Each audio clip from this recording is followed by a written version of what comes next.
Let's see. All right, we're starting with Security Plus Chapter 4. This is going to be a chapter on social engineering. This is a lot of fun for me. Let me start off with who I am, though. My name is Justin McAfee. You can find me on the internet at IAin'tShootin on Twitter and GitHub. You can find a copy of the classes there, and then you can find my take on recent tech news, information security, and other issues over on Twitter if you're into that sort of thing. Who am I? I'm a former psychological operations specialist. I was a soldier under the United States Civil Affairs and Psychological Operations Command. Currently, I work as an incident response professional for a global food and beverage supplier, and I'm both a husband, a father, and a national park enthusiast. So the wife and I just did our 5th anniversary in Yellowstone, and we're hoping to take the kids 5 and 2 to Joshua Tree possibly this fall. So looking forward to that. If you're in national parks, hit me up. You might find some cool pictures on Twitter or somewhere. So let's talk about social engineering and what's in Chapter 4. Chapter 4 of the Security Plus book is going to cover methods of persuasion, social engineering techniques, password attacks, and physical attacks. So there's a lot in tonight's presentation. Specifically the methods of persuasion. If you're not familiar with these, they're relevant to know, especially when they're being used against you, and also when you may need to put them to use. So we'll move forward here. There are 7 methods of persuasion that we're going to talk through, and I've got slides for each of these. Real quick though, there are authority, intimidation, consensus, scarcity, familiarity, trust, and urgency. Has anybody ever seen these before? Otherwise, show a hand in chat, or just if you want to come off mute. Anybody use these or studied anything like how to win friends and influence people, taking a marketing class, anything along those kind of lines?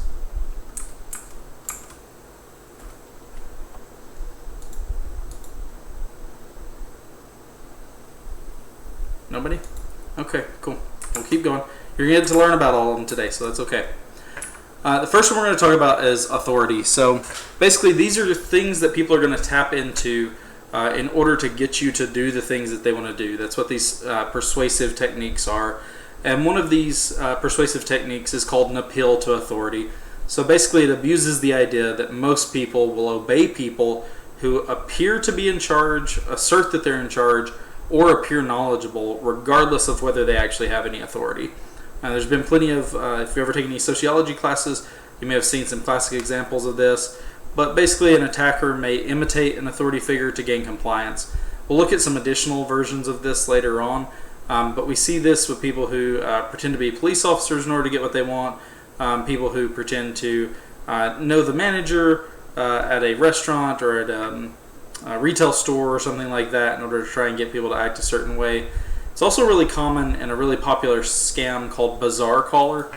Bazaar Caller is a scam where either you'll suffer a pop-up or somebody will contact you claiming to be from Microsoft, and then they'll use that authority that's held by Microsoft or this supposed authority to help elicit the target into some kind of compliance. So they'll say, we need access to your computer because it has an infection and you can trust us, we're Microsoft, those kind of things. That's going to be more towards authority, and we'll talk about trust later on because these start to tie together after a while, and you'll see that as the presentation goes on. The next one is going to be to use intimidation. This abuses the idea that the attacker has some ability to harm the target, whether physically or through legal or financial means. We actually talked about this previously with ransomware and with secondary extortion. There's oftentimes when somebody pirates illegal software, downloads pornographic material, or as the example, or as the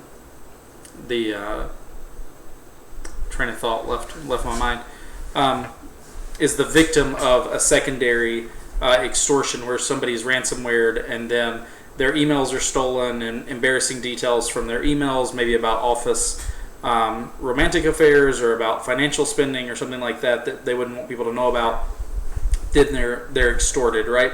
So the threat actor may use intimidation to threaten that person with legal harm or financial harm. So they might say, hey, if you, because you downloaded this pornographic material and we replaced the pornographic material with child sexual assault material, we're going to contact the police and tell them that you were downloading child porn, and that would ruin you financially and you would have all this legal trouble. And so if you pay us, then we'll take care of it. Or if you'll do X, then we won't tell people that you did this, or something along those lines.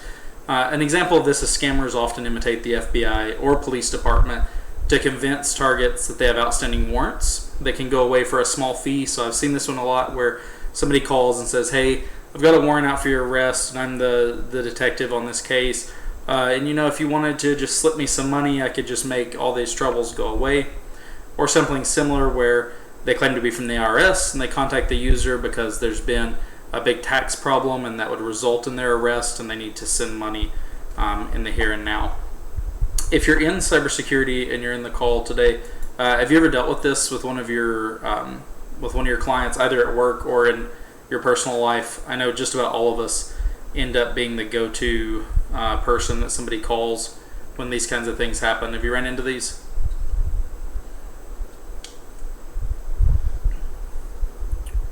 Nobody? Chat's killing me tonight. That's okay. Yes, I have. You have? Do you care to share about it? Of course, we I'm getting immediate feedback from myself. Okay, never mind, it's gone now. Of course, every job I've been in, we've encountered those gift card scammers who are texting and calling and emailing you saying, I'm your boss, I'm in a meeting right now, I need you to go to Dollar General and buy me $500 of iTunes gift cards.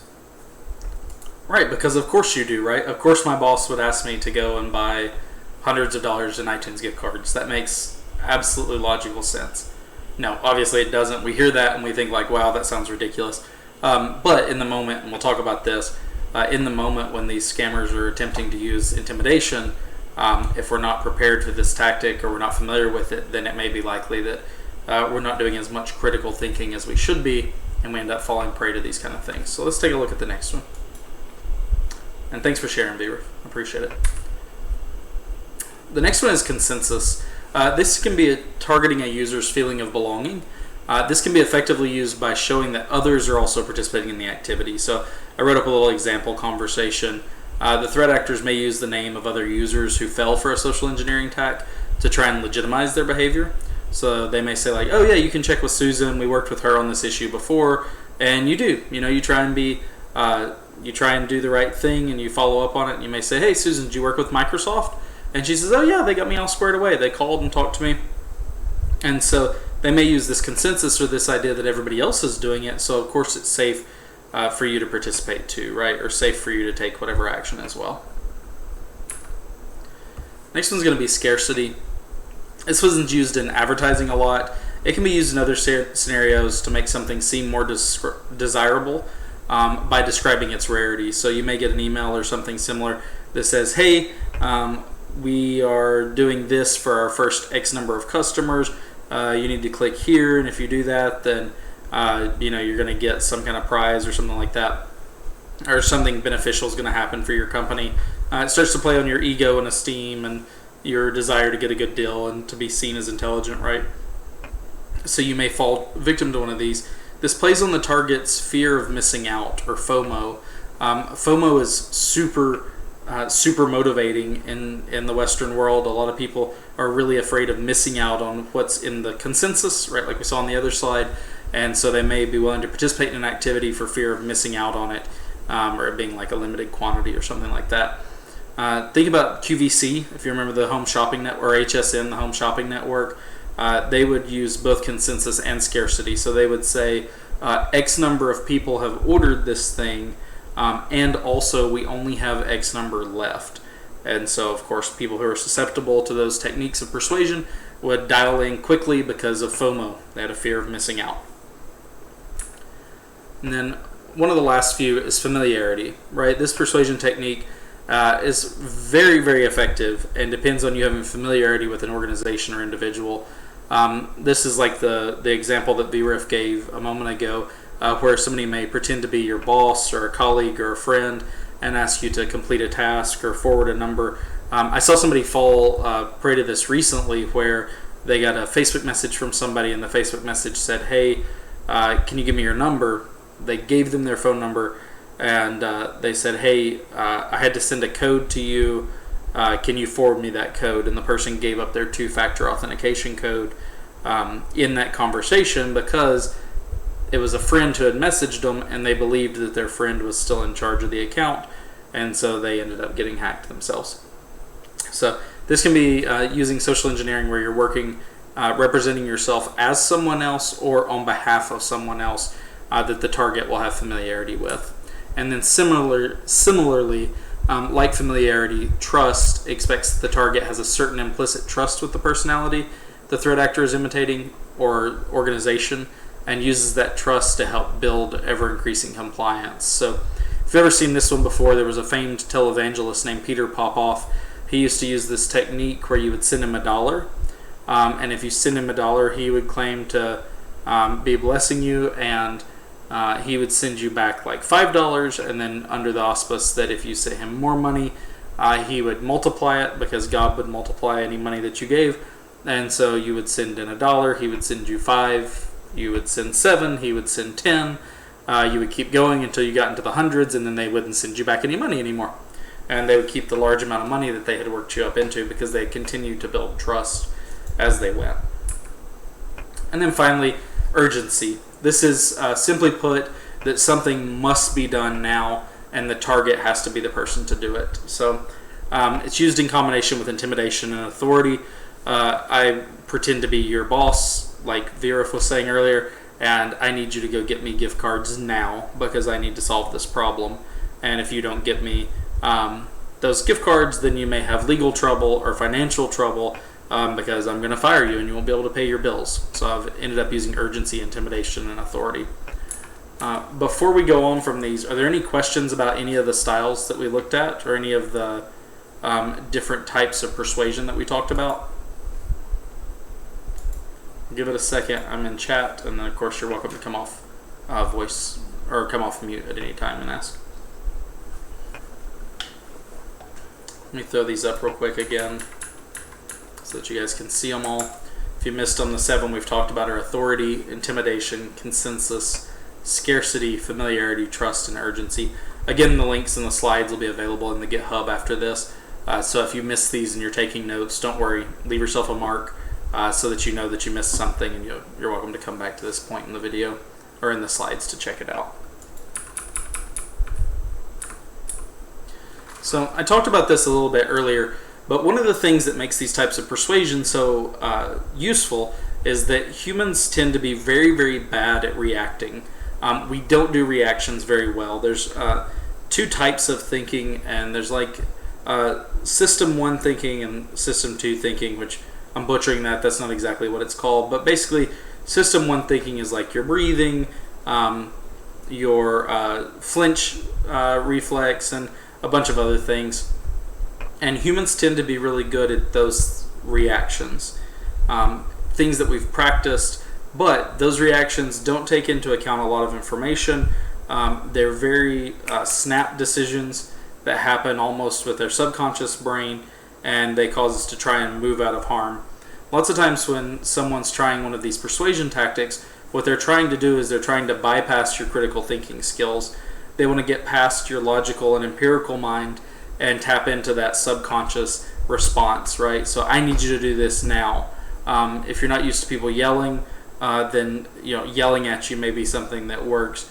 If you're not used to somebody being extremely rude or brash with you, then that may work. If you're not used to interacting with authority figures, then that may work. All kinds of different things, just anything that's going to work as a wedge to pry in there and get that reaction out of you instead of you being proactive. Unless the situation's life-threatening, just stop, think, and act. There's a lot of study around this, but basically if you check out Maslow's hierarchy of need and the combination of persuasion techniques with each level of the hierarchy, Maslow argued that for the most part, once people get a certain amount of security in their life, they have a roof over their head, they can pay their bills, they can eat, and those kind of things, it's harder to persuade them to act with those mechanisms, right? If I'm not afraid that you are the IRS and you can take all my money, then threatening to take my house won't do you much good, right? So I may not be as susceptible to that kind of attack. But at one time, I worked for a company where I was making right at the poverty line, and I had access to every computer in the company. Now, if I were building a risk team today, I would never set that up because I wouldn't make my lowest paid employee have the most access to all of my servers, but at the time that's where I was. At that time, when I had to make decisions like between whether or not to pay my electricity or pay my rent, I would have been a lot more susceptible to these intimidation tactics and certain things that would have threatened my living status or my ability to pay my bills or take care of my kids and those kind of things. So it's important to think about those when we're defending an organization and an enterprise. We look at phishes and things and look at social engineering sometimes and maybe say like, nobody would fall for that. Yeah, they absolutely would. You have to think like they would think and understand what they're susceptible to and then help them build in defenses. One of the ways you can do that is being as proactive as possible, having these conversations with these users, thinking through these situations yourself, figuring out where you might be the most susceptible, and then putting safeguards in place to work against that. Any questions about that part before we move on?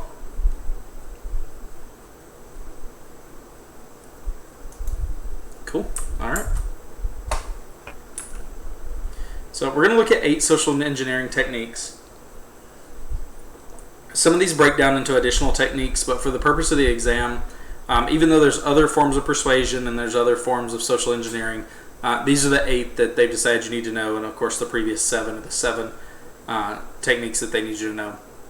But the 8 we're going to look at are phishing, credential harvesting, website attacks, spam, in-person techniques, identity fraud and impersonation, reconnaissance and impersonation, and influence campaigns. So let's hop into this. If you're following along in the book, you should be somewhere around about page 67 right now if you have a copy of the current CompTIA book. So first one's going to be phishing. It's a really, really wide category, and the term phishing gets thrown around a lot to describe a bunch of different activities. But the main activity that it's going to deal with is obtaining information, whether it's username and password sets, credit card numbers, or PINs illicitly. And the main defense against this is going to be user awareness training, training users to know what phishing looks like and then to respond accordingly to it, or to not respond at all if necessary, and to make sure that it's reported and that people are aware of it. There's 5 main categories. The first is going to be generic phishing. Usually when phishing is being used, either they're referring to the entire subset of attacks, which we're going to discuss on this slide, or they're talking about specifically email phishing. So 90% of the time when you hear phishing, they're going to be talking about email phishing. The other 10% of the time, they're going to be talking about phishing overall as to all of these techniques that are covered under here. Next one is going to be smishing, which is SMS or text message phishing. Then vishing, which is voice phishing, where somebody uses a phone call. Any of these are going to classify when you get a message or a voicemail or a phone call or an email that says, I'm X and I need you to do Y. Right? I need you to do something that's illicit or from not the person that you expect it's from. The important part about this for you to remember and for your users to know is that sometimes it appears like it's coming from the person that it's supposed to be coming from. So it's very often that I get malicious text messages or smishes from other members of our staff, from members of our C-suite and our executive team, specifically my leadership, asking for ridiculous things where threat actors have spoofed the phone numbers, spoofed their email addresses. It's unlikely that I get a lot of vishing phone calls, but it's absolutely possible, right? The next one is spear phishing, when a threat actor begins to target specific users to gain specific access or to create a specific impact. A good example of this can be threat actors will go on to LinkedIn. If you're not familiar with LinkedIn, it's a social media platform where people advertise their current and past job roles and then use it to network to seek out additional job roles or to share their professional accomplishments. Oftentimes threat actors will go to those websites and look for people in specific roles, maybe a chief information officer or a chief information security officer or a chief technology officer, and begin looking at those people, or looking for somebody who says that they're the administrator of a certain type of software. This is why you'll notice that a lot of people in the information security community have LinkedIns that are fairly sparse and bare. It may talk about general skills that they have, but not about the software that they know how to use or about the specific tools that they're employing at their current company. This is to help prevent some of that spear phishing. And then more specifically, if it's spear phishing but aimed specifically at executives and senior employees like vice presidents, members of the C-suite, and the bigger fish in the pond, it may be whaling. So they may be trying to get those VPs and C-suite members to transfer money or to participate in some action that they want them to participate in. Because phishing covers such a broad topic, I want to stop for a minute and give opportunity in the chat and both in chat and through audio to let people join. Does anybody have any questions on phishing or any of the different types or any commentary?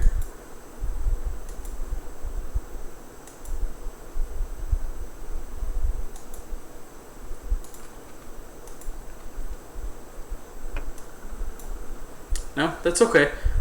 Just remember, you can always reach out to me if you have anything that you miss here or anything that we talk about that doesn't make great sense. You can always reference your book, of course, and then you can always come back and ask. That's what the Discord's for. So don't be afraid to speak out or miss out on the opportunity when it's given to you. The Discord's here full of people who are in information security or who want to be in information security, and we're all here to help people out because those of us who are in information security used to want to be in information security. So we've been there and we're here to help where we can.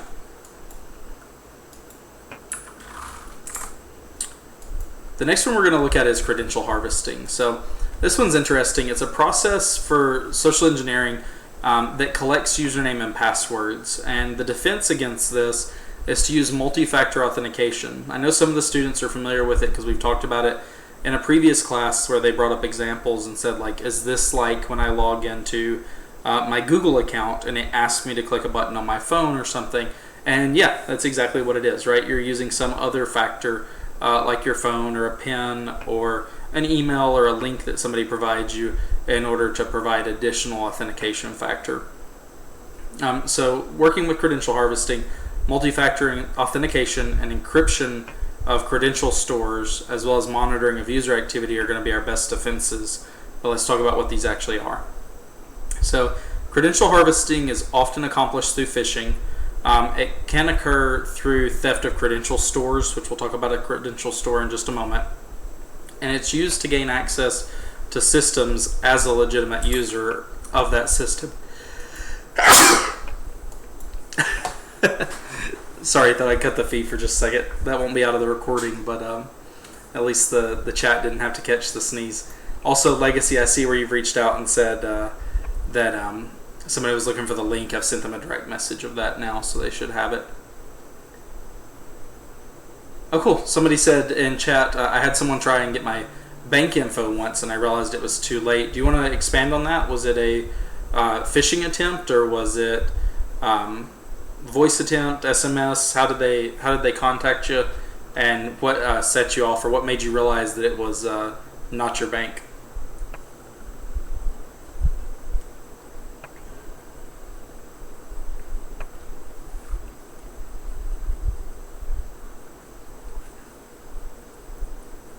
See, they're typing in chat, so we'll give them a second. Yeah, feel free to throw out examples, guys, or ask if you've experienced something and you're not sure if that type of attack, of what was going on in that attack. There's entire classes dedicated to, and entire teams dedicated to doing what the bad guys do. And so if you've experienced something and you're like, I think this was this kind of thing, but I'm not sure, then throw it in chat or bring it up in voice chat. We'll talk about it. So they called me after they spoofed their number as my bank. Oh yeah, that's a really big one, right? You should always, if you're getting a voice call from somebody claiming to be, to have some authority, you should usually be able to find a public number for them and reach back out to them. And so I do this if I get a contact from my bank. I call the number on the back of my debit card instead, sometimes from a different phone than the one they contacted me on, in case it's the phone that's infected or exploited. Same thing with any law enforcement agency. I do some side work, and sometimes I get called and asked to work on cameras and that kind of stuff.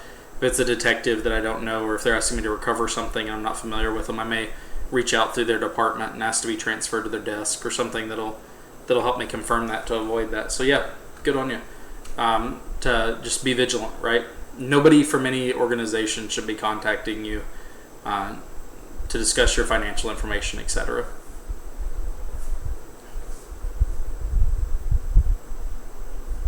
See a little more typing in chat. I'm gonna give them just a second to respond.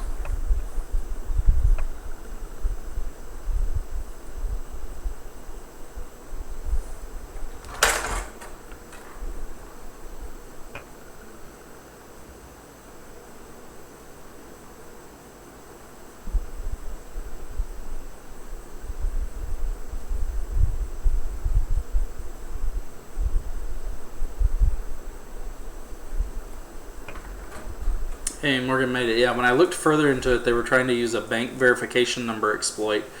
Yeah, absolutely. So they were probably trying to get you to either give up a number or provide some sort of information. We'll talk about this a little bit further in a minute. But sometimes they may contact you and not ask for something directly. So thanks for bringing up that example, Joshua. We'll get to some different types of social engineering, and you may find that you can fit this experience into one of those categories.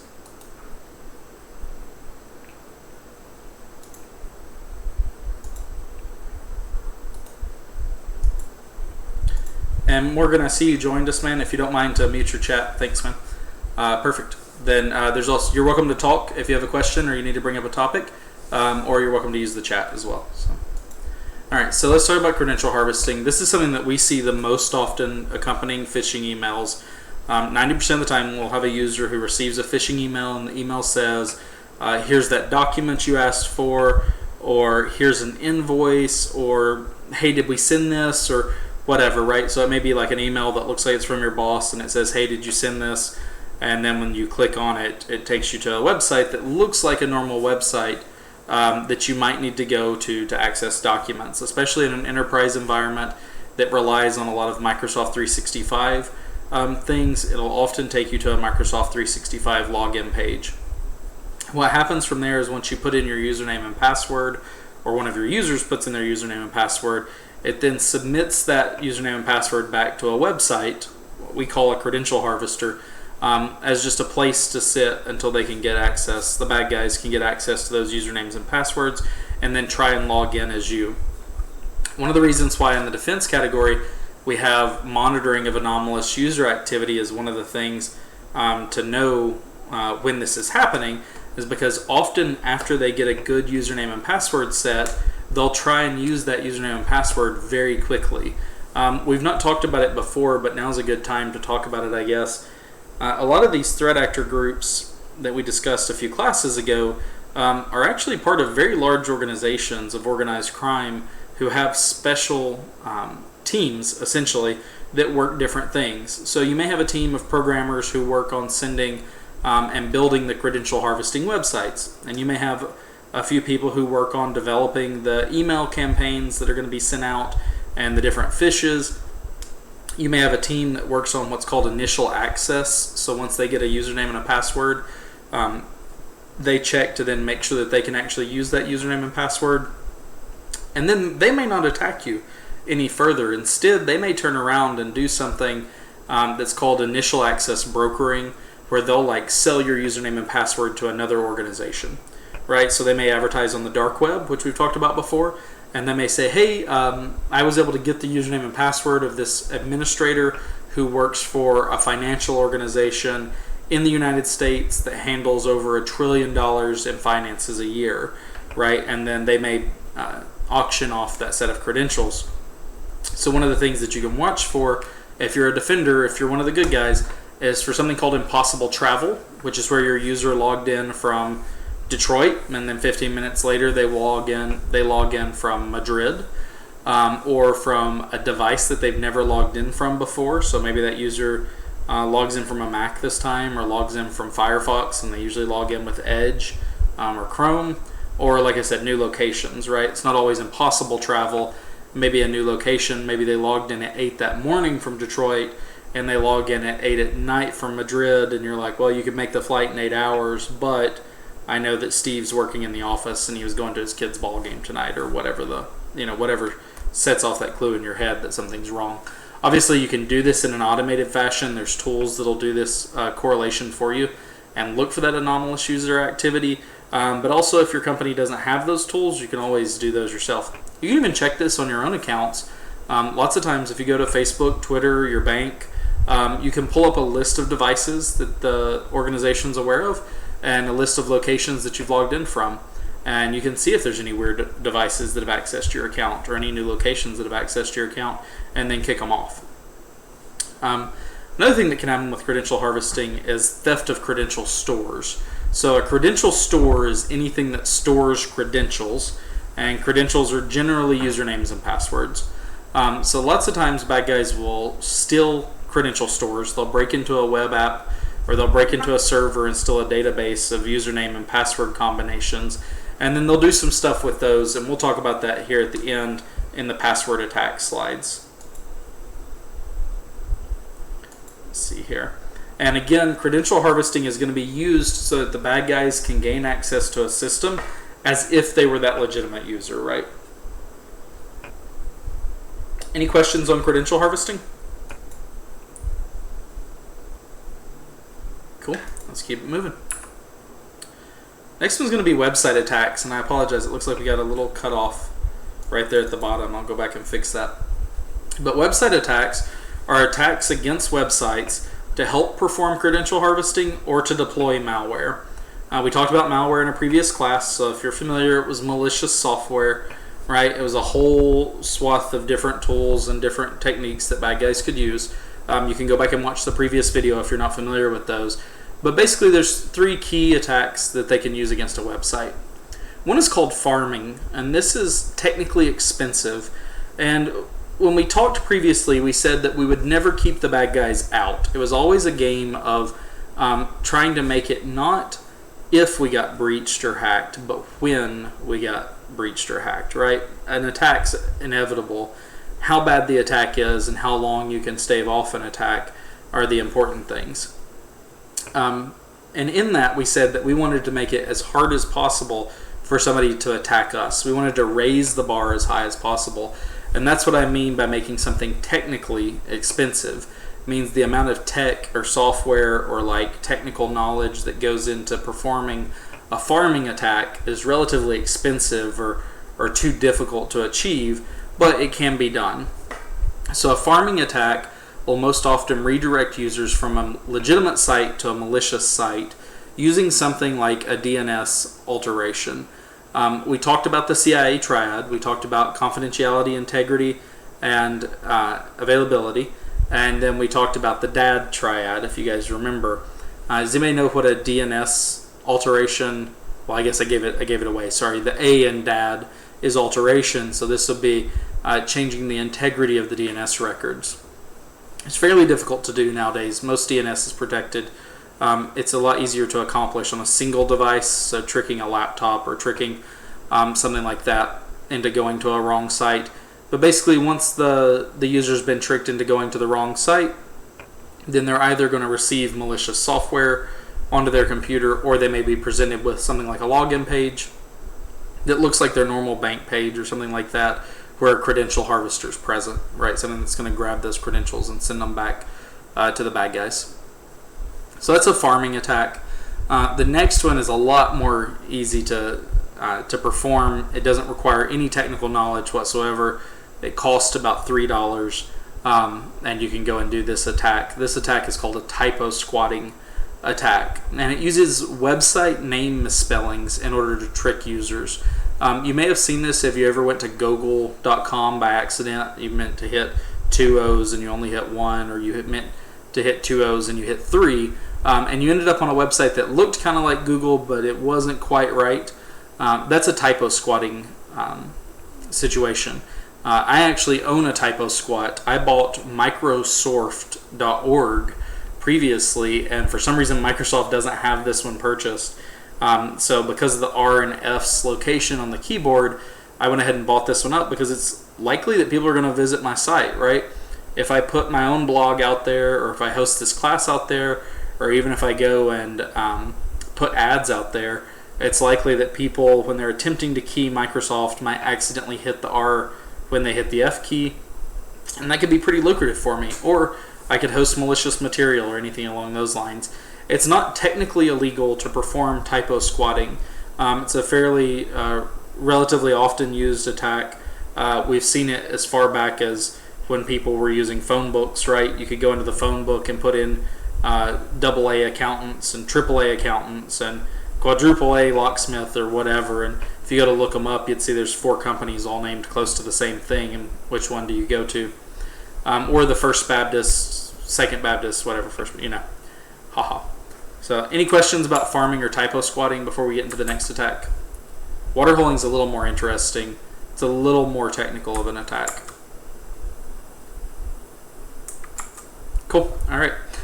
So water holing is when you target a website that you know your target will visit. It's very often used against politicians and industry leaders. I gave here as an example, if you targeted Information Security Today, you would likely get access to the accounts of a lot of different chief information security officers or vice presidents of different companies.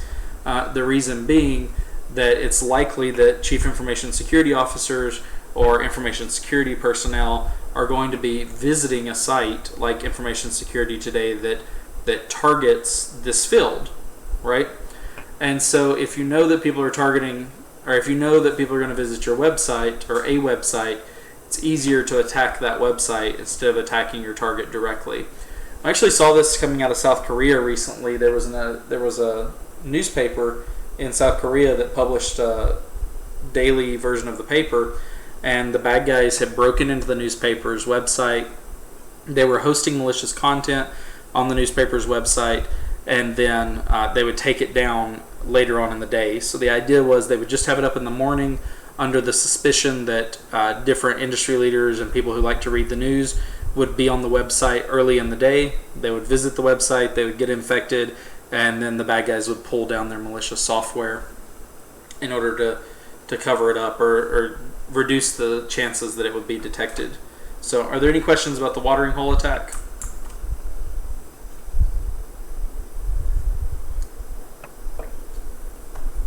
Okay, cool. We'll keep it moving.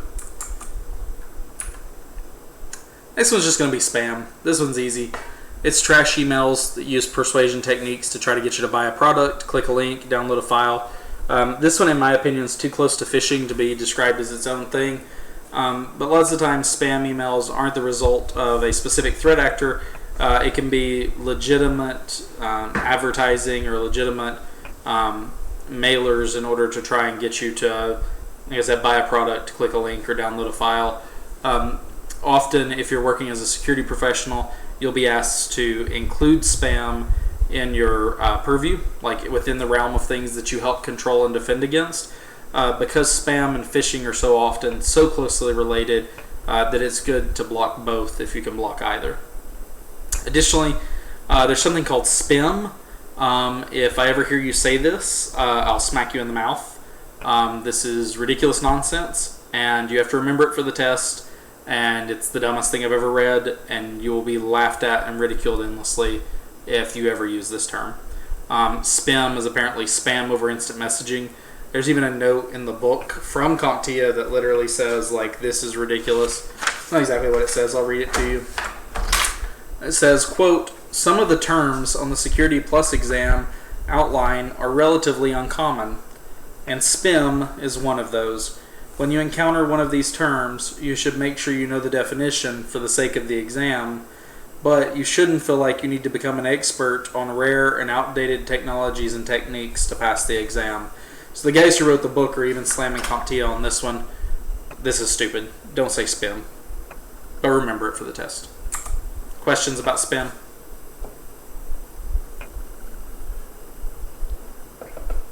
Alright, let's keep going. Alright, next one is in-person techniques. These are some of my favorites, some of them that you guys may have participated in before. One is dumpster diving. If you don't know, in the United States, mostly after you throw something out, you're giving up your rights to it. So if you put something on the curb or put something in a trash can, it's often that police officers or law enforcement agencies don't require any sort of warrant or subpoena in order to collect that information because you've thrown it away and you've given up any rights to it. And it's the same with companies. Because of that, it's often that people will dig through the trash in order to obtain information. Companies may throw out important files, HIPAA information, those kind of things. I know when I worked for one of the big insurance companies, the way that we combated this is we had something called secure disposal services. So at the end of every floor on the facility and in every print room, there was a locked garbage can with a hole cut in the top the size of an 8.5 by 11 sheet of paper, long ways, right? And basically, if you printed something that could be dangerous to the company or that could otherwise be confidential or be considered to be protected by a legal hold or some kind of regulation, then you could put it in the secure disposal box. And what would happen with that is there were special companies that would come with a shred on site truck, which is a truck equipped with this special shredder, and they would take all of our locked bins, they would unlock them on site, they would shred them as proof to us that they were actually destroying the material, and you could subscribe to one of these services. If you have a personal need for this, if you have a bunch of records that you want to get rid of that you don't feel comfortable burning up or throwing away for some reason, you can actually contact one of these secure disposal services and they'll send you a box or come on site and shred your stuff, that kind of stuff. You may even find libraries in your area who host secure disposal service or who offer that as an option. So lots of times bad guys can just go through your trash and steal stuff if you don't bother to protect your trash. Next one's going to be shoulder surfing. This one's going to be looking over a user's shoulder or using a reflective surface to see their credential entries. If you've ever sat in a cafe, in an airport terminal, or 100 other places, people just log into stuff all the time with reckless abandon and with little regard to the people that are around them. You can combat both of these problems with using polarized screen covers. So polarized screen covers are a great idea if you have users who are going to be working remotely or in the field. And they can also be used for mobile devices. So I've seen a lot of people pick these up for their mobile devices over the past few years. Makes the screen not visible from certain angles. And again, you can use them on laptops and tablets as well. And then the next to last impersonation technique or in-person technique is going to be tailgating. This is just going to be following another legitimate user through a physical barrier, a door, a turnstile, etc. Where I've worked previously, especially on highly sensitive areas, we had something, and I've got a picture of one there on the right. We used something called meat grinders. That's just a joke, that's what they're called. But if you Google turnstile meat grinder, you'll actually find this picture. Basically, it's fixed where those tines only run one direction, and the tines are only separated enough that one person can fit through at a time. And if another person attempted to go through, there's a set of metal bars that move counter to the way that the main turnstile is moving. And as those counter bars come across, the first individual is able to pass through, and the second individual will be trapped between the counter turned bars and the clockwise moving bars. So it's an interesting little piece. These are really great to use at the entrance into data centers, hallways, any kind of area where you want to bring additional security and restrict the flow of traffic or restrict the flow of unauthorized personnel. Any questions about these?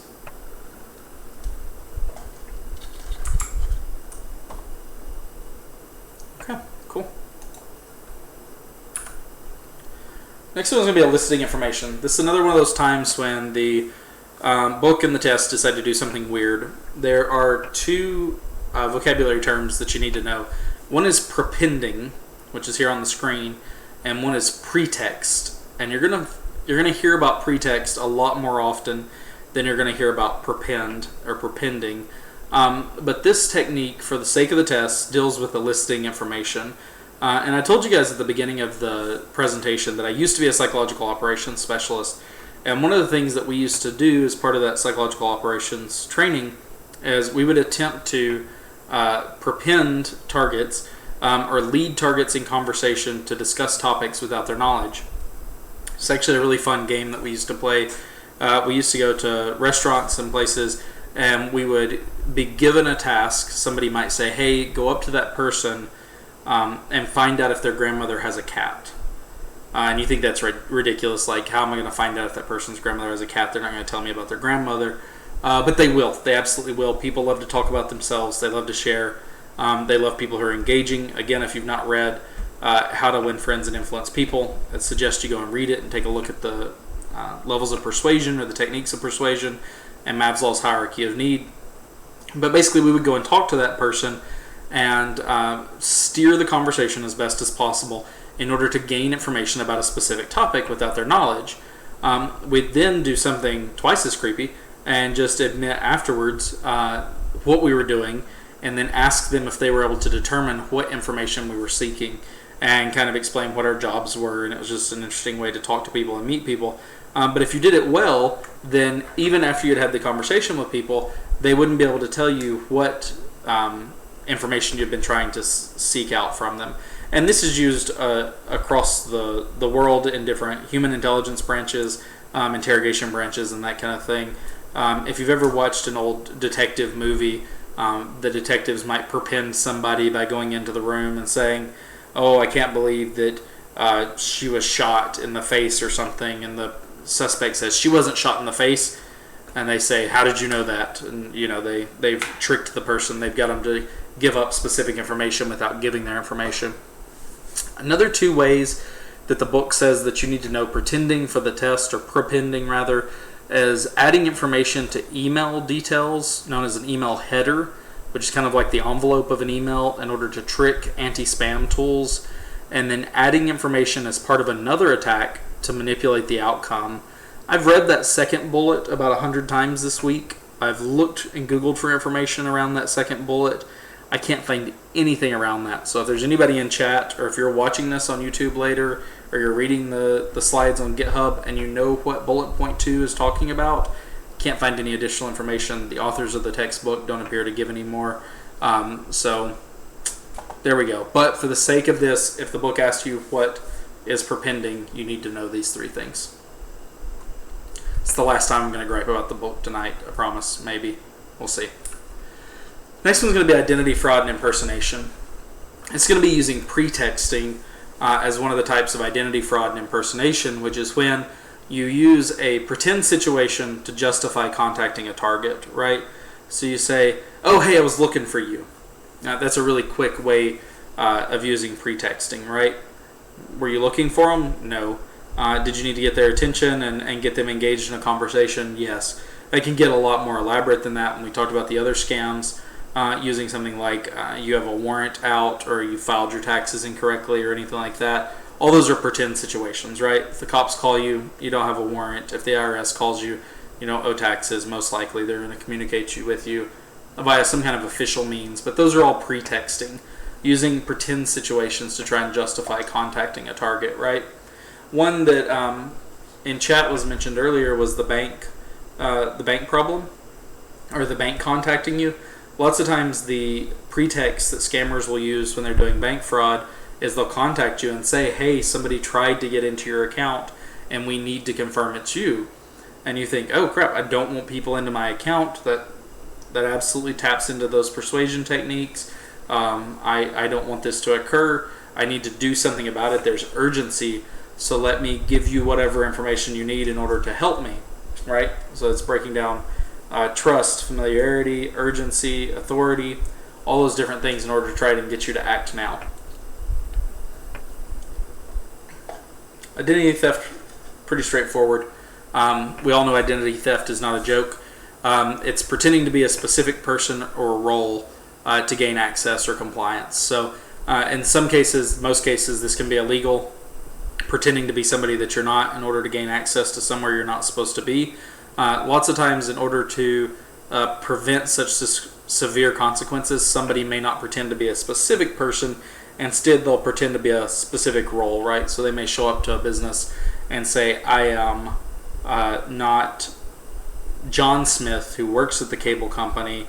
I'm Bob, who works for the cable company," right? Because pretending to be John Smith would be a more specific crime than just pretending to be nondescript person from the cable company who needs access to your computers because they're not working, or whatever techniques they attempt to utilize. The next one that goes into here is hoaxes Social media may be leveraged by attackers to create anxiety or interest in intentionally fake stories and situations. So you've probably seen this before. You see an advertisement or a video for something and it says, oh, this is the world's longest snake, or you won't believe what baking soda does to your teeth. Like, click here to find out, or whatever, right? Things that are specific hoaxes in order to draw you in and try and create attention and get you to participate in some kind of a scam or execute some kind of software or something along those lines. And then lastly, this is one that we deal with a ton in enterprises and organizations, the sending of fake invoices. This happens in two ways. One is to send a fake invoice in order to get somebody to click it, in order to get them to log into a credential harvesting website. And the second one is sending a fake invoice in hopes that the company that they're targeting has really poor accounts payable processes. So there's been some very popular scammers who are very successful in just sending people fake invoices to finance departments of large companies who don't do accounts payable well, and those organizations just cutting a check to the person because they receive the bill and they think, oh, yep, we need to sign off on this bill, need to get this bill paid, and they just go ahead and process it. If you're not familiar with accounts payable is a process by which people get authorization to spend money or receive a service, and then they get that service performed, and then you submit an invoice to the company, and the company matches that spend authorization with that invoice. And as long as they have a spend authorization, they'll match it with that invoice, and then they'll cut payment to the invoice. If that process isn't in place, attackers can abuse that by submitting receipts for services that were never actually rendered and were never actually approved. Questions on any of those?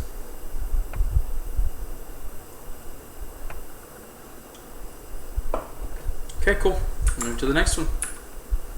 Next one is going to be reconnaissance and impersonation. I'm going to go ahead and give you the caveat that's at the bottom of the slide. Reconnaissance actually means any collection of information broadly across physical or digital means, and digital means. So in the context of social engineering, this is if someone, a threat actor, contacts you and specifically is trying to find out information about your company or your processes or your personnel, those kind of things. But more broadly in the field of information security, reconnaissance can be anything. Looking to see what IP addresses you have registered on the internet, looking to see what DNS records you have available, looking to see where you hire from, like looking at LinkedIn, like we mentioned before. All of those things will fall under reconnaissance. But for the sake of social engineering, it's specifically making phone calls, sending emails or letters, trying to gain information, right? So somebody calls you on the phone and says, hey, I need to talk to John today. And you say, oh, well, John's off. All right, John's not here until next Tuesday, right?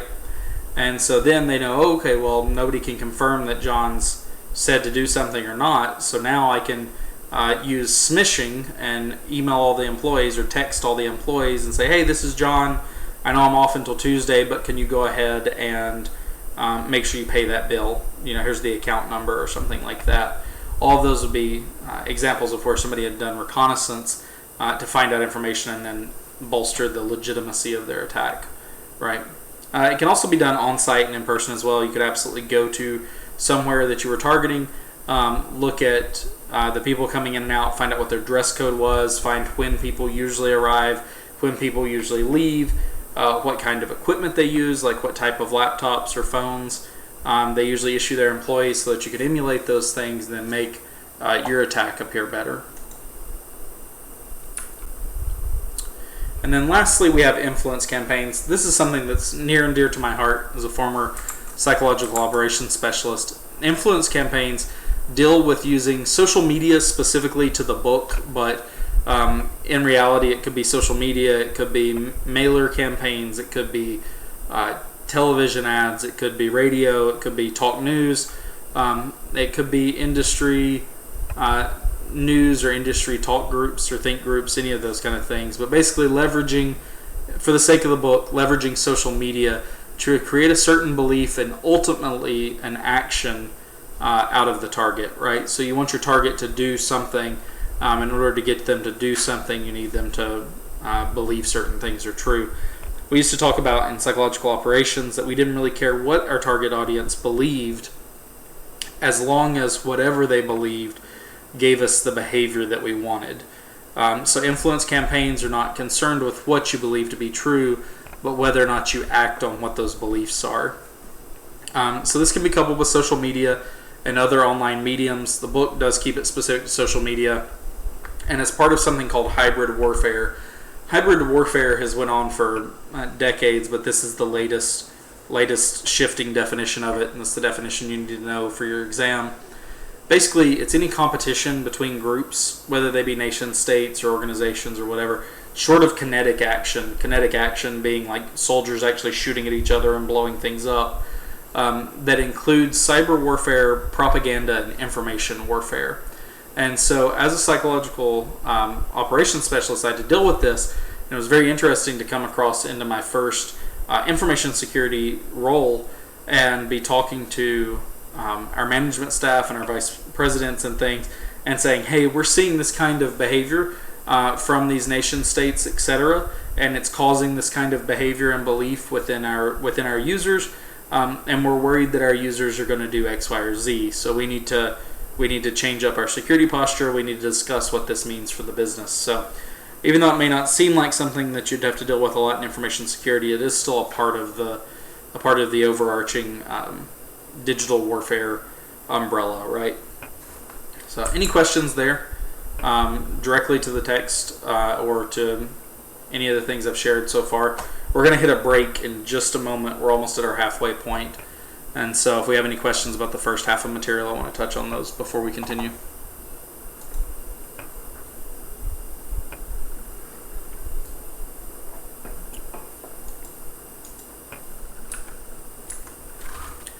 Okay, and I couldn't have called it better. That actually puts us at the break. We're going to pick back up on password attacks. It's currently 8:30 by my watch. I am going to take a bio break, which I would encourage you all to do. I'm going to refill my drinks, and I will have my camera back on by 8:35, so I hope to see you here. And we'll start talking about password attacks. And then we'll end off with some physical attack options today. I believe, let me double check the text real quick. Yeah, we'll do password attacks, and then we'll talk about some physical attacks, and then we'll do our check on learning and kind of round out the evening. So I'll see you guys in a few minutes.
All right, guys, it's 8:35. We're going to pick back up. If there's any questions, please reach out in the chat or come off mute, and we'll get them taken care of. Otherwise, we're going to get started on password attacks. Anything before we begin? All right, let's hit it up.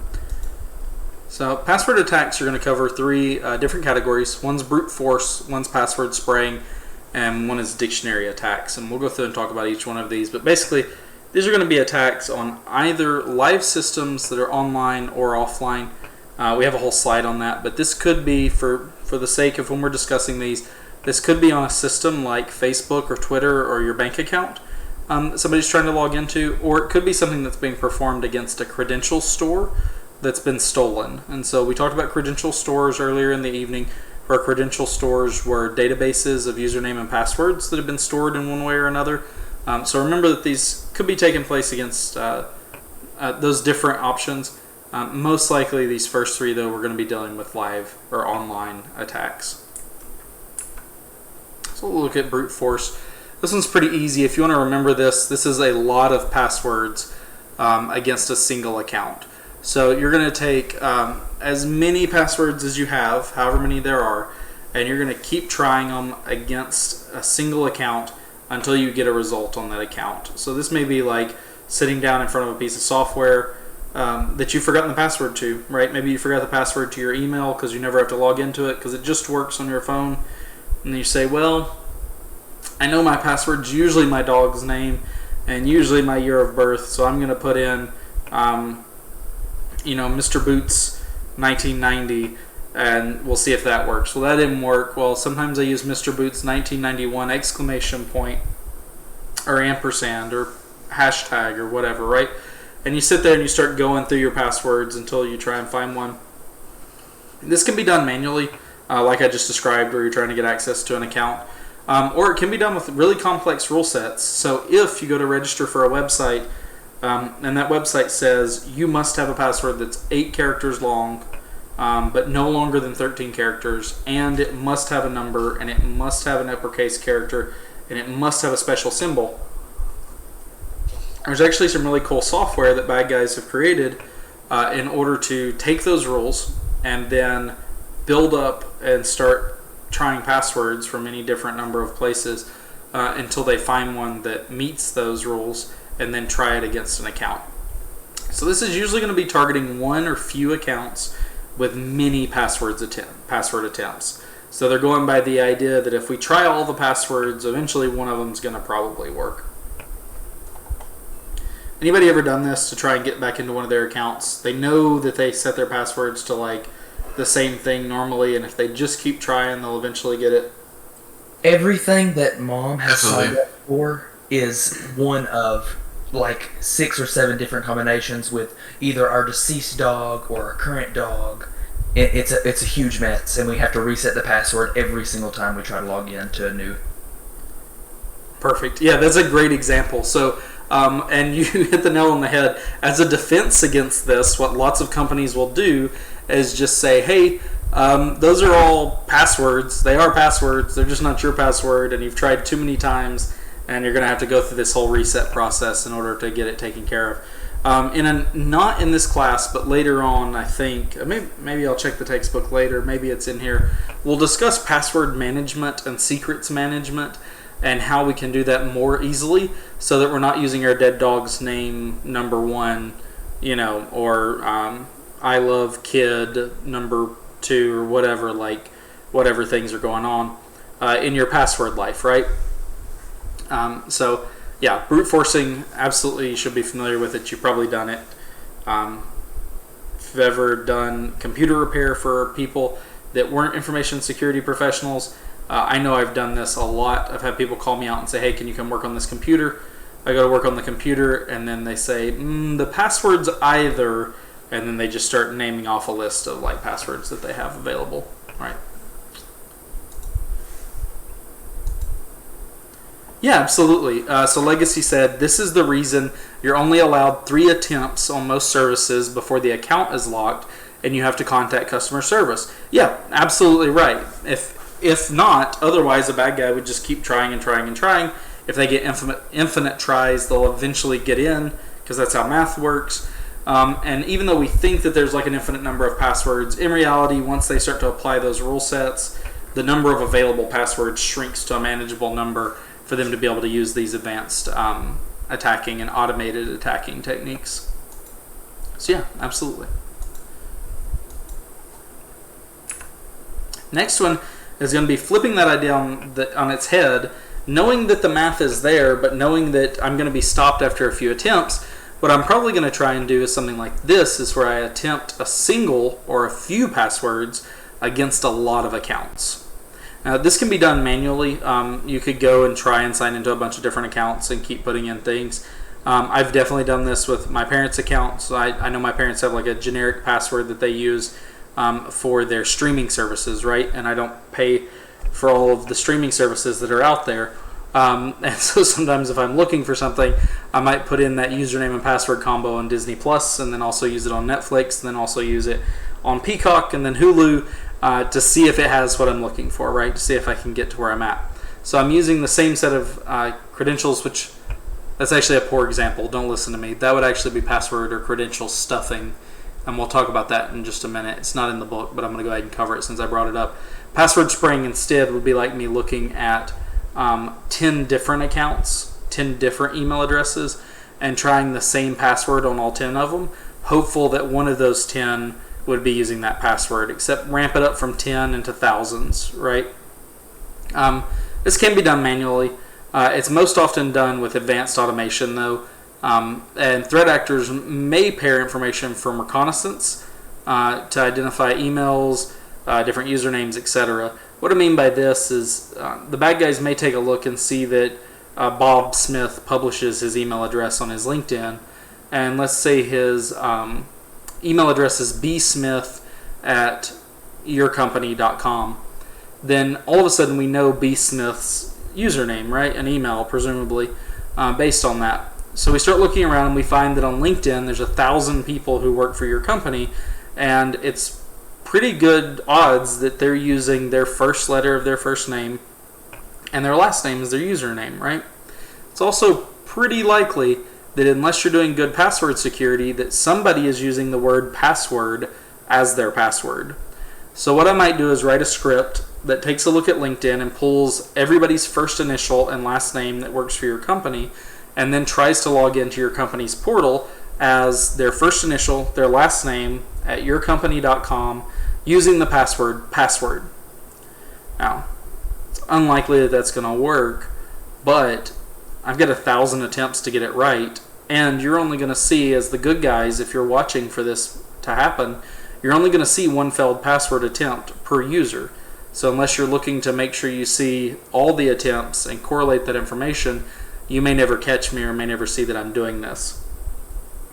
Oftentimes there's breaches available. These are times when bad guys were able to get in and collect information from a group or a company or otherwise, and they sell that information in a breach. When they sell that information in a breach, lots of times threat actors will buy that and then use that for password spraying attacks. So it'll be often that after a major breach, we see that all of our users who were included in that breach start receiving password spraying attempts. We'll talk about this a little more in detail at the end with a website called Have I Been Pawned. So Troy Hunt put that website together. It's a great website to be able to track not only your personal accounts. After I show it to you, you guys should go and register. It's completely free. And you should also go, if you work for a company, you should get a license with their website and find out if your stuff's being included in there. We've done a lot of really cool work at the company I'm currently with, where we dealt with incoming phishing campaigns, and we took those phishing campaigns and compared them to breaches, and we were able to say with a high degree of confidence, I can see that these 10 users are being targeted because company A had a breach and our 10 users were using company A. So just as an example, let's say Pinterest had a breach, and I see all the people who had Pinterest who had used their corporate account then start getting attacked or something like that. So you have any questions about password spraying? Cool. Let's talk about credential stuffing real quick. This is going to come up later in the book. I'm like 90% sure. I'm going to check the index real quick because I started talking about this, but I think it's a great time for you guys to know it. If you're taking notes or if you're watching the video, just put yourself a note off to the side. This is something that as a professional you need to know, but I don't know how the book covers it. Yeah, they don't actually cover credential stuffing. So here's how credential stuffing works. When you find a username and password that works in one place for a user, because humans are creatures of habit and they're likely to reuse username and passwords different places, you can do something if you're the bad guy called credential stuffing. And credential stuffing is when you find a good username and password combo. So maybe somebody gets access to your Facebook and they're like, oh cool, this username and password works for their Facebook. I'm going to go and try it against hundreds of other services and see if I can log into anything else. So once I find out that the username and password works on their Facebook, I'm going to go and try it on their bank. And maybe I don't know their bank, but I'm going to try it on every bank that I can find and every credit union that I can find, right? And maybe it doesn't work on any of the banks, but I find that it works on their other social media accounts, or maybe I find it works on their Netflix or their Hulu or whatever. It's just about gaining services. Once they gain those services, once they're able to find them, one of two things is going to happen. Depending on how advanced they are, like we talked about in one of the previous classes with threat actors and putting them in classifications, depending on their level of sophistication, if they're a script kiddie, they may just make use of your services, right? So if they get access to your Netflix, they may just watch Netflix, right? You may just see another user account added or start seeing videos that you don't remember watching pop up in your recently watched. If they're not a threat actor, or I'm sorry, not a script kiddie, but something more advanced like a criminal enterprise, they may take and package those up and sell them. So they may sell them on the dark web and say, hey, for $5, here's 10 working Netflix logins. And the goal is you're going to buy them for that $5 and you're going to hope one of the 10 still works, by the time you get a hold of it or whatever. So that's credential stuffing. Different than password spraying, but still relevant for you guys to know about, but not covered by the exam. The last one's going to be dictionary attacks. Dictionary attacks are attempts to use a set of known or expected good passwords against accounts. The way that this works is kind of like credential stuffing. It depends on being able to get copies of leaked sets of passwords. And it turns out that you don't actually have to find dictionaries anymore the old-fashioned way. You don't have to go and break into a credential store, convert those hashes into their original passwords, and then use those list of passwords, because lots of companies have done it for us. They've been buying the breaches off of the dark web and compiling that information and then selling it to the good guys. So one of the things that we do where I work is we buy those breaches, we look at the most used passwords, and then we don't allow you to use those passwords because we know that you'd be susceptible to dictionary attacks and password spraying. One of the most popular ones of these is there was a company named RockU, and anybody who's been in information security for any length of time is probably familiar with the RockU data set. RockU was a company that was storing their usernames and passwords, and they were storing the passwords in plain text. That means they weren't hashing them and they weren't encrypting them. The password that you typed in is what they were saving in the dictionary, or in the database rather. And so when the bad guys broke into RockU is the name of the company, when they broke into RockU and stole the password database, they were very excited to find out that all of the passwords were just in plain text. And the guy who ended up actually stealing these just dumped them out on the internet and was just like, hey guys, just so you know, I broke into RockU and they're not doing any security whatsoever. Here's everybody's passwords. The cool thing is, humans have a hard time coming up with random information, so it's really hard for humans to randomize a password or come up with something that's completely unique from other people. People like to choose their sports team or the name of their dog or whatever in whatever language they speak, and we see this across all the different languages. So you'll notice here at the bottom I've got a note that says extremely well-known, easily accessible lists of known passwords across all commonly spoken languages. You can go and get one of these dictionaries in English, Spanish, French, Chinese, Japanese.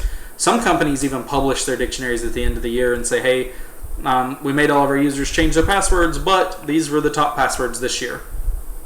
one of the top passwords in my dictionary is always the current season, the current year, and then an exclamation point. So I'll often have a dictionary that has like spring 2021 exclamation point, fall 2021 exclamation point, spring 2022 exclamation point. And I'll start with a dictionary like that, right? It's akin to a brute force, but using a dictionary. Dictionaries are assumed to have a lot of passwords that are known to be good from somewhere. So, any questions about that? RockU or the 32 million? Or dictionary attacks in general? A company that has a really, really good information security program and is really doing identity and access management, that's what this area of information security is called, is doing identity and access management really well, will actually prevent you from using dictionary passwords.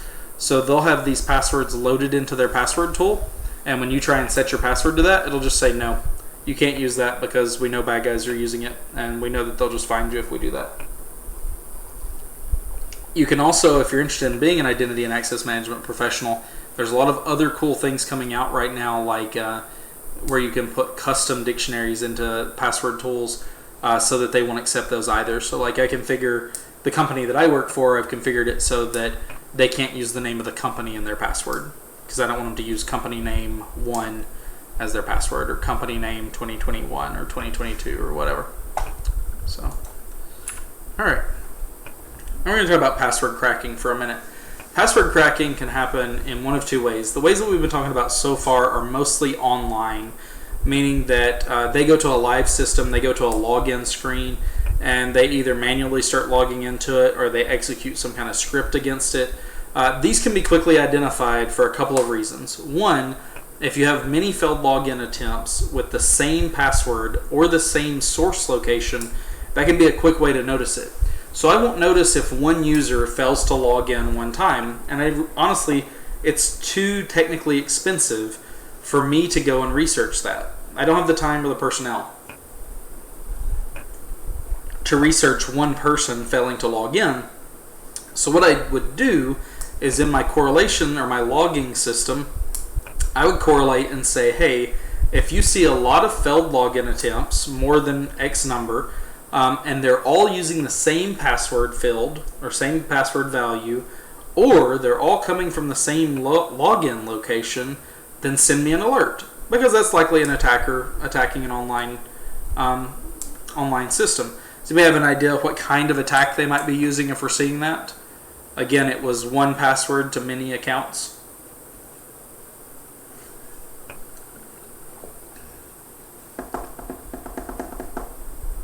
Nobody?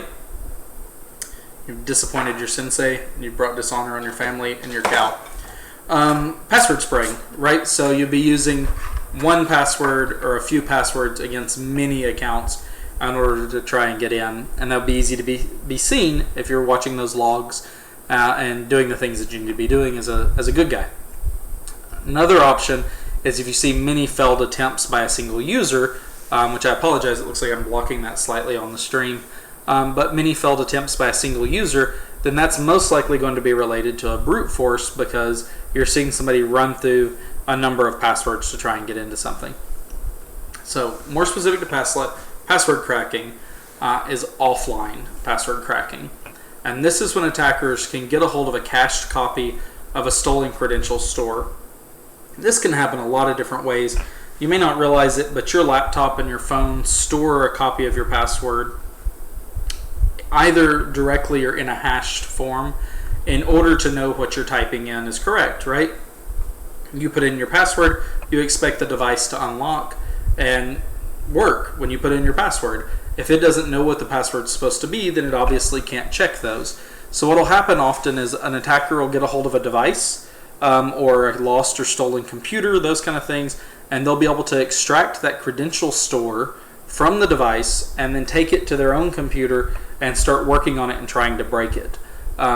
They can use something called rainbow tables for this. We talked about that early on when we were talking about hashes, where rainbow tables are a massive list of all possible combinations. And we talked about that those might start like A equals the hash, B equals a different hash, C equals another hash, and it loops back around, right? So you've got 88 possibilities in column A, and then you've got AA equals a different hash, AB equals the next hash, and that's got 88. And that starts to get pretty crazy, because then it's 1 to the 88th power to the 88th to the 88th or something crazy like that, and the numbers get really big really quickly. So what attackers have done is they got together and they created rainbow tables, so that they only had to do this once, and then they could just share the tables with each other. So they don't have to figure out what all of the available hashes are from scratch every time. They can just go on the dark web and buy a rainbow table or download a rainbow table from somewhere. Rainbow tables aren't illegal. They're not illegal to have or to generate, but they specifically can be used to target this offline password cracking. Any questions about those? There's always questions about rainbow tables, so let's talk about them while we're here if we have the questions.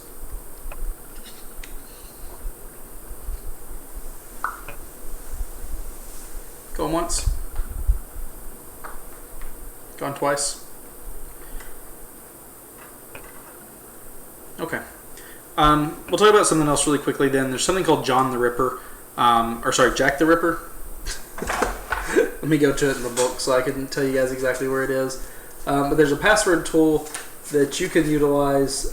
John the Ripper has been around for a long time. There's another one called Cain and Abel. Either of those will let you steal the passwords if you want to try this yourself.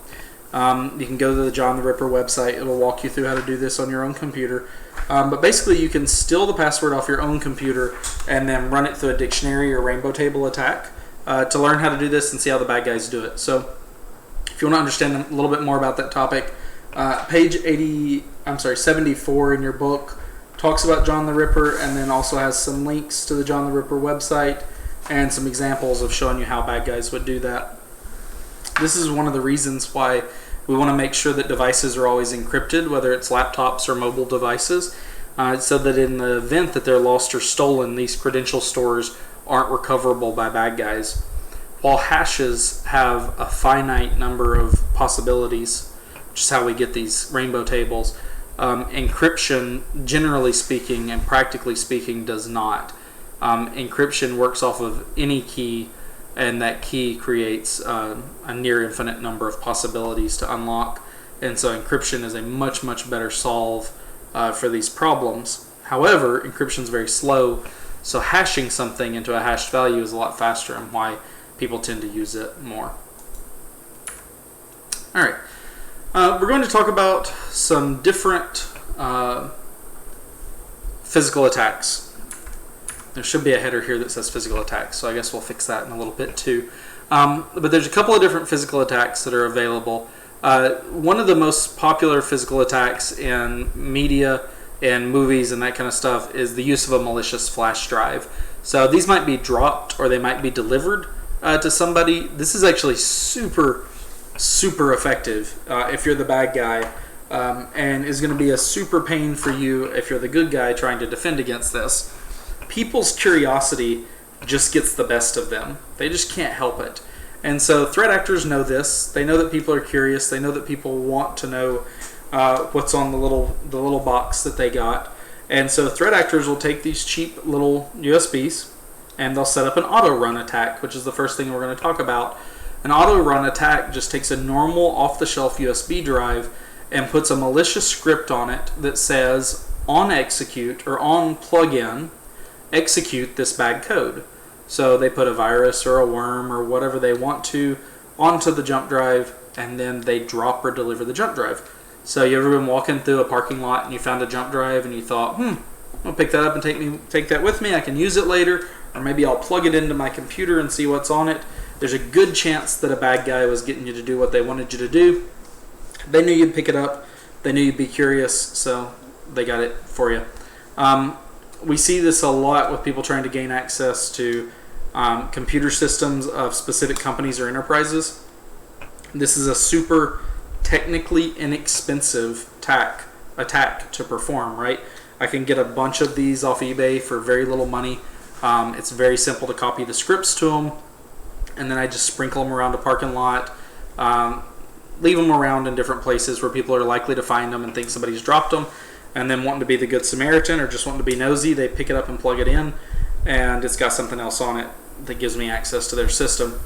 A really popular one is actually to take the USB drive and write something on it like performance reviews or downsizing information or list of terminations or anything like that. Anything that's going to make people be like, oh, we got the hot goss, we got the tea, we need to figure out what's on this thing.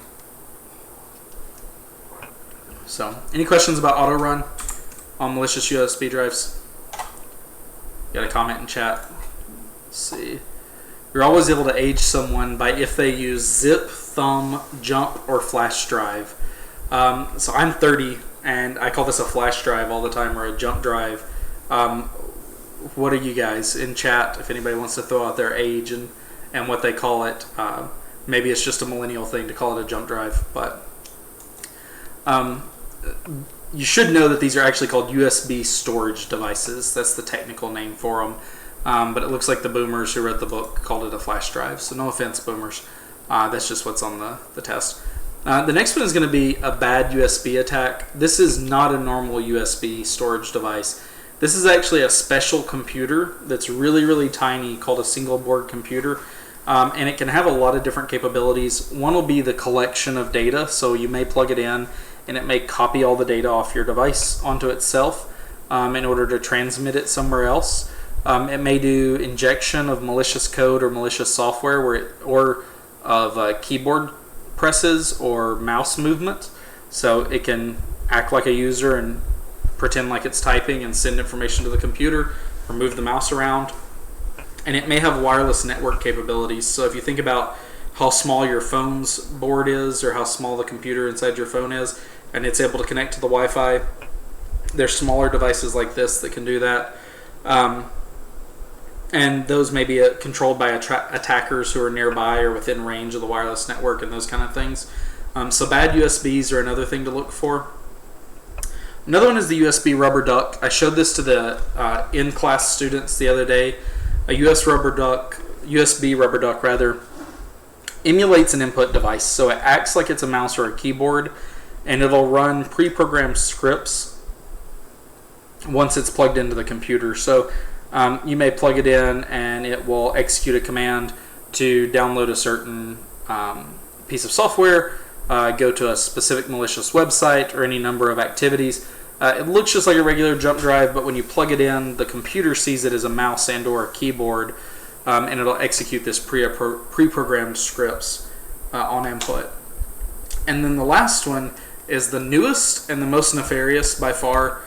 This is just crazy stuff. The guy who's working on these is some kind of genius, and the ideas that he's come up with just keep me awake at night.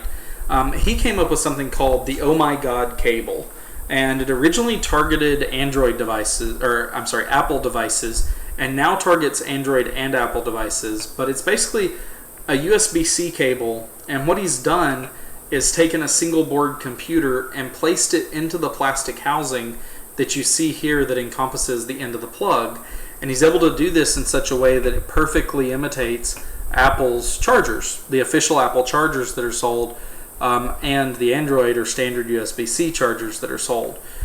So if you're in chat and you've not seen these before or not heard about these are super, super cool. Basically, they're a single board computer like the bad USB, and they allow the inject of malicious code. They also have wireless networking capabilities. They can do some crazy stuff, and they just look like a cable. They can actually infect the device you plug them into on both ends. So you can infect the computer that it's being plugged into, and or infect the phone, tablet, iPhone, Android, whatever it is you're dealing with. These things are wicked. They're just like... I hate to be too excited about something that the bad guys are doing, but man, are they not like crazy smart. This is some next level stuff. You can get those cables. You can buy them over the counter. Again, most of the tools that I tell you about in this class are not illegal to own. Some of them are illegal to use, but that's a whole other story. Otherwise, a tool is just a tool, and it's just as legitimate for a good guy to use it as a bad guy. And you can pick up an Oh My God cable from Hack5, HAK5.org, and then you can get knockoffs from different people like Satanic, out of the UK. He runs Maltronics, and there's some other companies as well. So, Vera, if I saw you came off mute, man, what you got? Their new model actually, they've designed it so you can plug one into an IT network and one into an OT network and bridge them through wireless. No! Why? Why would they do that? That's like literally my worst nightmare. I'll have to go and look at that. If you find a link to that and want to throw it in chat, that would be greatly appreciated. So what he just said, if some of you guys didn't get it, is IT networks are the computers that talk together that we think of today. And it's not going to be covered in depth in this book, but IT networks are kind of the computers all talking together with a network, right? OT is occupational technology generally, and it's considered to be like single board computers and specifically built circuits or specifically built machines that do things like bag food in a factory or control, like, if you've ever watched How It's Made, and you see all the machines putting the popcorn in the bags and sealing the bags and packing the bags and all that kind of stuff, you can think of all that as OT, occupational technology. It's the same stuff that runs TVA's dams, Sequoia's nuclear power facilities. All of that kind of stuff is going to be occupational technology. And so this guy has made a new cable, he said, that allows us to go from the IT network, which is already dangerous enough, to the OT network from the IT network. So attackers will be able to do that going forward. And I say you put the link in chat, so I appreciate that. If anybody's looking to get me a Christmas present, you can go to omg.lol, apparently, and pick me up an IT to OT cable. Any questions about those before we move on? I love those. I get really excited about those things. Physical attacks are some of the most fun that you'll have learning computer science, and information security. All right, cool. I'm going to go forward. Next one's going to be card cloning. This uses RFID and payment magnetic strip cards as their target. If you've ever had somebody take your card away from you at a restaurant to somewhere else, there's a possibility that you've been a victim of skimming and or cloning. There's a really big thing at one time where scammers were supplying restaurant workers with card skimmers so that they could take the card out of the way to go close a tab or close a bill, and the person working the register would swipe it through the restaurant's thing, and then they would swipe it through their own cloner, and then they'd go back and sell those credit card numbers to the scammers or sell them to whoever the bad guys were, and then you'd be none the wiser because you would only see the initial charge appear on your bill from the restaurant, and then by the time the card was actually used later, it would be a long period of time afterwards, and it wouldn't be able to be traced back to the restaurant. Another thing that's going on right now is instead of involving additional people that you have to pay, like the restaurant workers, to help you with your scam, people are just putting them directly onto gas pumps. And so if you've ever seen those things where people say to jiggle the gas pump before you scan your card in it, it can be because these skimmers have been placed into the card readers in order to read your magnetic stripe cards or to read your touch to pay cards. Another technique that's not covered in here is bumping for RFID. This is pretty relevant. You can get you guys have seen the little boxes that go on the wall and you tap your card against it and it unlocks a door or whatever. My daughter's daycare uses them to gain access and that kind of stuff. There's some really cool tools for Android phones and some purpose-built devices like the Dolphin. Vera, if you can find that one, that's a cool one to throw in chat too. I can't remember the name of that one. It's the little device that has the dolphin face on it, and it specifically works for bumping.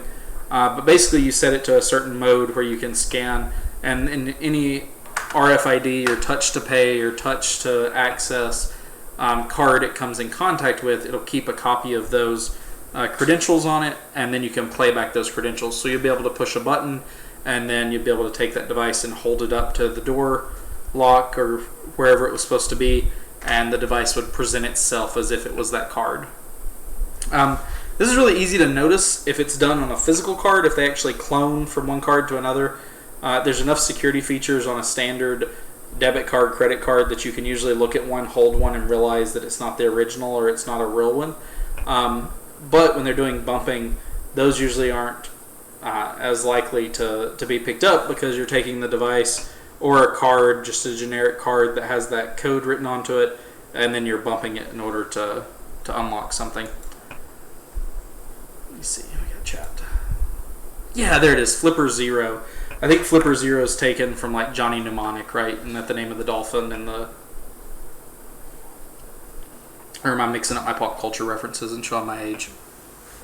That dolphin's from somewhere. Anyway, so those devices are able to scan an RFID card and then replicate that RFID card or resubmit that signal, replay that signal in order to act as if it was the original card. And then last but not least is supply chain attacks. So this is when attackers target the manufacturers of devices, including those that manufacture integrated circuits, computer systems, etc. The U.S. government has both used this technique and attempts to protect the U.S. from these attacks through the Department of Defense's Trusted Foundry program. If you remember, a couple of weeks ago we talked about Hawaii, which was a wireless ISP provider or a wireless radio provider for cellular networks and those kind of things, and we said, hey, the U.S. government was saying that we weren't allowed to use those anymore because they believe that the Chinese government has backdoored them. This is part of that protecting us through the Trusted Foundry program, making sure that the hardware and software that we're paying for did come from the places we expected it to come from, and does include the things that we expect it to include and doesn't include things that we don't want it to include. A lot of companies will fight against this by purchasing direct from a manufacturer to avoid supply chain attacks or issues. However, we've seen that defeated too because lots of times things have to be imported, and so it's possible for another nation, another intelligence agency, or another rogue group to intercept those packages as they're being mailed to wherever the end state is, and to modify them, change the software on them, do all kinds of things. There's a couple of things that we'll talk about later, like code signing, which is using cryptographic certificates to sign and attest that the code that's there and in place is the code that we expect to be in place. And there's certain things that you'll see in the book. If you do the questions for tonight, the check on learning, you'll see some that talk about how to make sure that the software that you're loading onto your devices actually came from the manufacturer that you intended for it to come from. Any questions about supply chain tonight?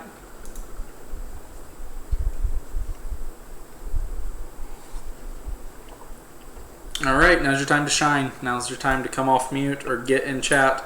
Let's do some checks on learning. Somebody tell us after tonight's lesson, what is tailgating? Not everybody at once.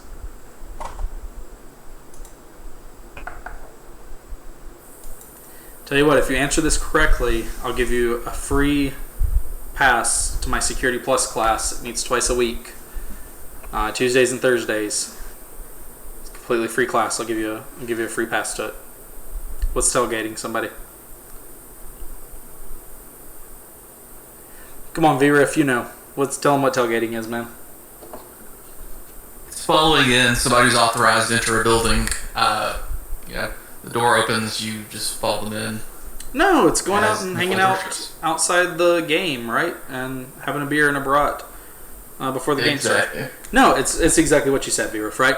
It's going to be watching somebody go in and enter an area that you want to gain access to and then following them in. There's a couple variations of this, right? Like, oh, hey, can you hold the door for me? Or waiting on somebody to come out and then going in. But for the most part, it's spot on. Somebody goes into an area, they have access to get in, they unlock the door, and you follow them through, right? We also talked about some ways to combat this, like using a meat grinder, those big metal turnstiles that stop people from walking through, and those kind of things. Next one are going to be, what are some common phishing techniques? So what are some phishing techniques that we talked about tonight?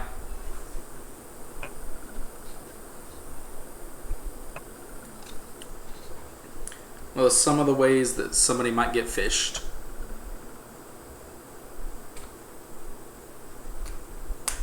So we got people chatting. Let's see what they got.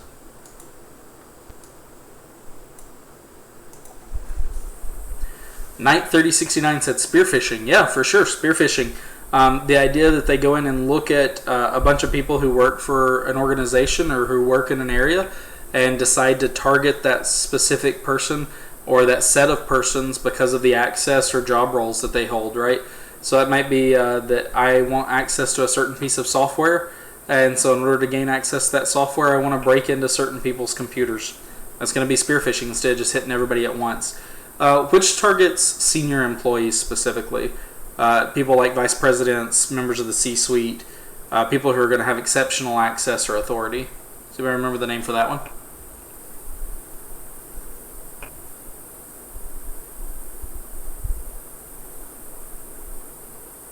Somebody typing in chat again. What do we got? A good hint. Yeah, VRIF says Captain Ahab would know. Anybody know this one or remember this one?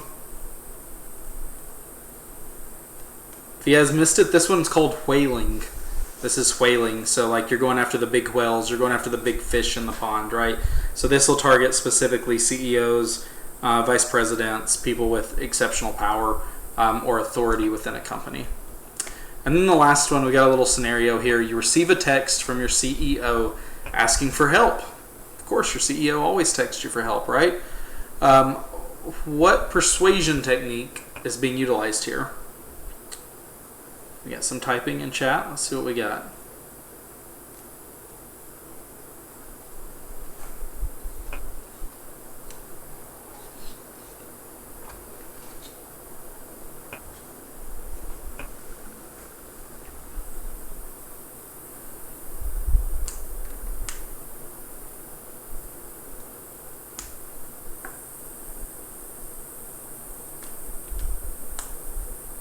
Lots of typing. Let's see. I think we got some good answers coming. I believe in you guys.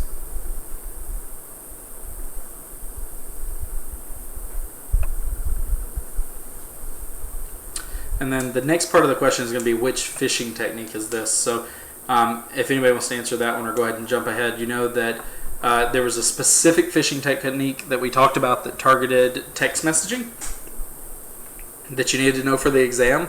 Or SMS phishing, right? That was the way it was worded, but there was another word used for it. I like Legacy says intimidation. Yeah, this could absolutely be a use of intimidation, right?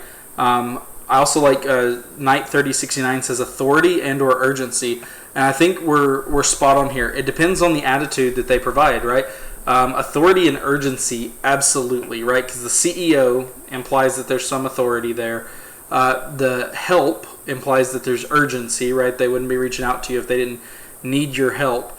And then the intimidation, there's a good chance that they could say, hey, in the message, if you don't do this, then I'm going to fire you or whatever. One of the things that I'll throw in here is a quick plug for the test, is sometimes the test will give you multiple choice questions. There'll all be multiple choice, but it'll give you multiple choices, and more than one will be correct, and they'll say to pick the most correct one. And so in this case, I would give Joshua the point with authority, right? Because I think the idea that they're looking at the CEO would most likely give us the authority, even though authority, urgency, and intimidation are all seen.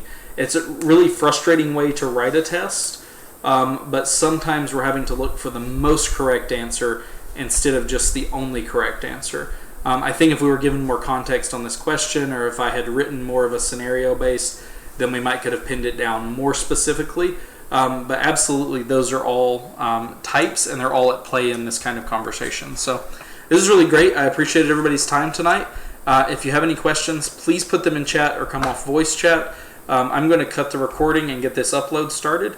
And we will see you Thursday night at 7:30 Central Standard Time, either here in the Crow's Nest Discord channel or on YouTube. Same bad time, same bad channel, something, all that nonsense. Again, I appreciate you guys, and thanks for attending our Chapter 4 Social Engineering Sec Plus chapter.